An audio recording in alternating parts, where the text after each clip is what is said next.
Tu ouvrirais les yeux dans un hôpital calme et ordonné d'Oslo, ou bien dans la nature enneigée d'une petite ville côtière du nord comme Tromsø.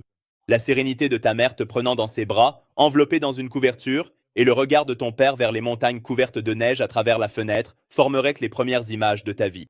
Naître en Norvège marquerait le début d'une vie où tu établirais un lien profond avec la nature et où la liberté individuelle serait hautement valorisée. Avant de poursuivre la vidéo, n'oubliez pas de vous abonner à notre chaîne, d'aimer la vidéo, de laisser un commentaire et de la partager pour nous soutenir. Ton enfance se passerait à dévaler les collines en luge l'hiver, à faire des randonnées en montagne et à nager dans les fjords l'été.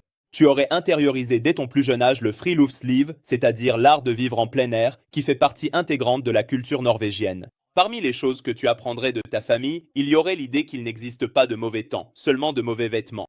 Même à la maternelle, tu passais du temps dehors, quel que soit le temps. Car ici, la nature n'est pas un luxe, mais une partie intégrante de la vie. Lorsque tu entrais à l'école, l'égalité et la liberté offertes par le système éducatif attirèrent ton attention. Les cours étaient peu oppressants, et les enseignants jouaient le rôle de guide. Personne ne t'écrasait avec des notes ou la compétition. Car ici, le développement de l'individu était bien plus important que la compétition. Cependant, le sens des responsabilités et la discipline faisaient tout de même naturellement partie du processus éducatif. À l'adolescence, tu découvrais de plus près la structure sociale de la Norvège, calme mais solide. Tu grandissais dans une société où tu étais l'égal de tes pairs, en intégrant l'égalité des sexes, la conscience environnementale et les droits individuels. Tes relations avec ta famille étaient amicales et ouvertes. À 15 ans, tu pouvais ouvrir ton propre compte bancaire et voyager seul en train vers une autre ville. Cette culture de la confiance était l'une des pierres angulaires de la société.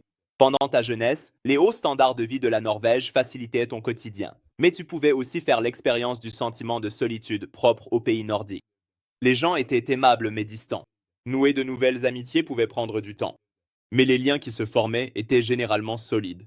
Lors des fêtes de fin d'études secondaires organisées en été, même la jeunesse norvégienne habituellement introvertie repoussait ses limites en faisant la fête de façon débridée. Tu vivais probablement ton premier amour avec un camarade d'école ou un ami de ta ville. Tu ne te précipitais pas pour exprimer tes sentiments. En Norvège, les sentiments mûrissent lentement avec le temps. Vous partiez ensemble en randonnée dans la nature, et pendant les longues nuits d'hiver, vous organisiez des soirées de jeux silencieux. Ici, l'amour ne se vivait pas en criant, mais avec simplicité et confiance. Lorsque tu entrais à l'université, tu pouvais étudier sans difficulté financière grâce au soutien de l'État. Dans les universités, la hiérarchie était faible et la participation élevée. Les logements étudiants étaient simples mais confortables. La pensée libre était encouragée et les différences étaient respectées. Cependant, si tu étudiais dans le nord où le soleil ne se levait pas pendant des mois, tu risquais aussi de faire face à la dépression saisonnière. Durant ces périodes sombres, connues sous ce nom, les gens pouvaient redevenir plus introvertis et la solitude pouvait augmenter. En entrant dans la vie professionnelle, tu comprenais mieux la règle sociale non écrite de la Norvège appelée janteloven. Personne ne devait se croire supérieur aux autres ni chercher à se mettre en avant. Cette règle constitue la base de l'humilité et de l'harmonie collective. Tu pouvais discuter avec ton patron pendant la pause café et t'accorder du temps pour toi en dehors des heures de travail. Cependant, vivre en Norvège était coûteux. Les loyers et les prix des denrées alimentaires étaient particulièrement élevés, surtout dans la capitale, Oslo. Néanmoins, grâce à l'État-providence, tu avais un accès facile aux services de santé et d'éducation. En tant que personne née en Norvège, la passion pour le sport faisait partie de ta vie dès l'enfance. Les sports d'hiver occupaient une place centrale dans la culture norvégienne. Le ski n'était pas seulement un sport, c'était presque un élément de l'identité nationale.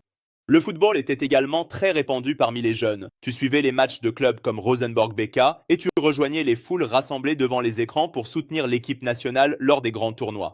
En Norvège, où la vie traditionnelle et la modernité s'équilibrent, tu passais tes week-ends dans la nature, tandis que tes soirées à la maison étaient rythmées par la chaleur des bougies, des couvertures et des livres, créant ainsi une atmosphère cosy, confortable et paisible. Même si la cuisine norvégienne n'était pas très variée, les fruits de mer frais, le brunost, fromage brun, et le beurre tartiné sur tout étaient des incontournables de la table. Le mariage et la vie de famille étaient centrés sur l'individu. Les enfants étaient considérés comme des individus dès leur plus jeune âge, et les couples partagèrent les responsabilités de manière égale. En Norvège, il était tout à fait courant que les pères prennent un congé parental pour s'occuper de leurs enfants. La vie de famille n'était pas très ostentatoire, elle reposait plutôt sur la tranquillité et l'équilibre. À l'âge avancé, le sentiment de solitude pouvait de nouveau frapper à la porte. Car en Norvège, l'individualisme étant très prononcé, le cercle social pouvait se restreindre avec l'âge. Cependant, les droits à la retraite offerts par l'État, les services de soins aux personnes âgées et une vie en harmonie avec la nature te procuraient une certaine sérénité. Dans une petite maison de campagne, tu réfléchissais à ta vie, en lisant un livre dans le silence des forêts enneigées. Bien sûr, la Norvège avait aussi ses difficultés. Les longs hivers, le coût de la vie élevé et la distance dans les relations sociales pouvaient parfois t'épuiser. Mais en contrepartie, la paix intérieure que procurait le fait de faire partie d'une société sûre, stable, respectueuse de la nature et égalitaire était tout aussi précieuse. Si tu étais né norvégien, ta vie serait tissée d'un équilibre silencieux mais profond. Parfois solitaire mais en paix avec toi-même, parfois sombre mais plein d'espoir. Tu mènerais une vie ayant intériorisé le cycle de la nature, en harmonie avec la société plutôt qu'en conflit avec elle. Naître en Norvège, c'était faire partie d'une histoire froide en apparence, mais chaleureuse à l'intérieur. N'oubliez pas d'écrire en commentaire le pays que vous souhaitez voir dans la prochaine vidéo. Demandez et nous le ferons.